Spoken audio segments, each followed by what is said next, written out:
Good afternoon mga Lods, welcome to my vlog. So ngayon Lods, samahan nyo ako, pupunta po tayo dun sa aming munting farm. So papakita ko lang Lods yung aming dinadaanan, no? Yung mga farmers ng Kabarasan, Kabarasan farmers. So ito po yung aming dinadaanan, talagang napaka hirap, talagang matagal na panahon namin talaga to ipinapaabot kung sino yung pwedeng tumulong sa amin, siguro sa DE na may mga project na farm to market road, dahil una mga loads yung aming mga produkto kagaya ng palay, kopra, mga pinya or saging. Dito talaga kami loads dumadaan sa itong uwi na to. So napakahirap kasi yung gamit lang dito loads, either kung may kalabaw ka, okay lang, maswerte kung may kalabaw kasi sasalayin lang, no, kakarga sa kalabaw. Pero kung wala, kaya ng palay, talagang mano-mano talaga yan na aming pinapasan. So yun nga, talagang aming pinapaabot doon sa DE, no, yung farm to market road. Sino ang makakatulong sa amin na sana man lang malagyan lang yung daanan, kahit akyat lang dyan loads yung motor. O yan, makita nyo dyan. O yan, yung tuktok na yung mayroong puno yan, punong kahoy, dyan po yung daan. Tapos papunta na doon sa may pagbaba nyan, yung tatawag na Kabarasan na rice field. Pababa rin po yun doon mga loads. Kaya sa ayaw mo siya gusto, pupunta ka dito sa yung farm, mayroon kang mga nyog, magsasaka ka o magkukupras, talagang obligado ka talaga sa daan dito. Papasanin mo yung mga produkto na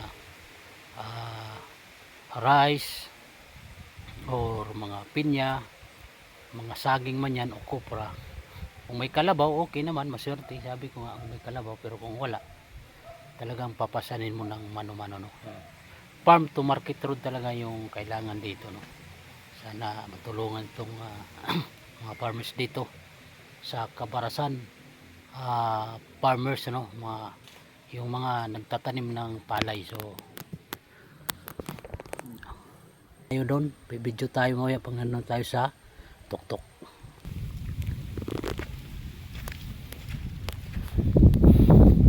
Sulod, so dito na tayo sa kasulong. So makita ko lang kung saan tayo galing. Doon sa baba. So load, so doon sa baba tayo galing. Yan. Tapos pakyat rito. Talagang napakaganda talaga loads yung tanawin dito, no? You know, yung mga isla na yun, no? You know? Ang group serya. So ngayon, yung aming kubo sa taas pa, andun pa. Nadaan naman tayo rito. Lapit lang naman to sa barangay, yung barangay sa baba. Pero yun nga lang, mataas kasi yung akyatin na bundok, yun ang papahirap sa mga farmers. So nandun yung aming kubo, akyat rin tayo dyan, akyat rin tayo dyan. Isang bundok lang.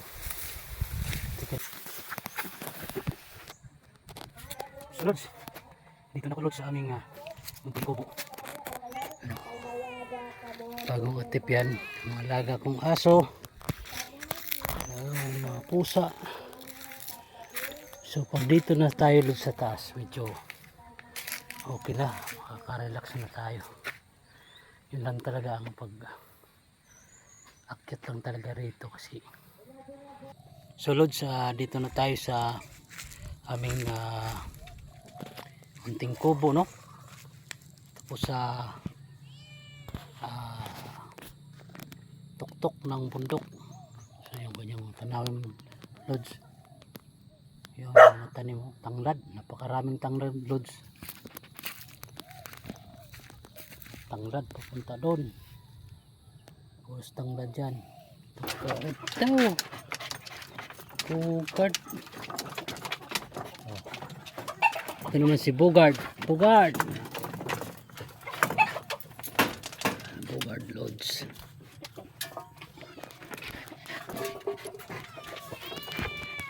Ming.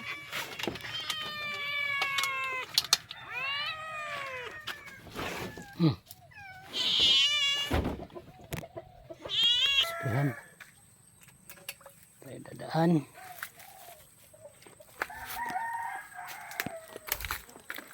Mga alaga kong manok. Krok, krok, krok, krok, krok.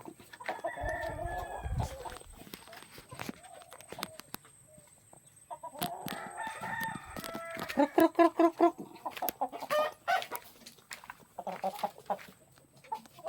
Sa taas na pala itong mga kon. Tungan na. Pero ulit sa mga alaga kong manok lods. Dito. So, yung guys, dito tayo sa aking pinyano, no? So, wala pang bunga. Kasi, every year, isang busy ng mga ito. Ito yung pinya ko. So, wala pang mga bunga.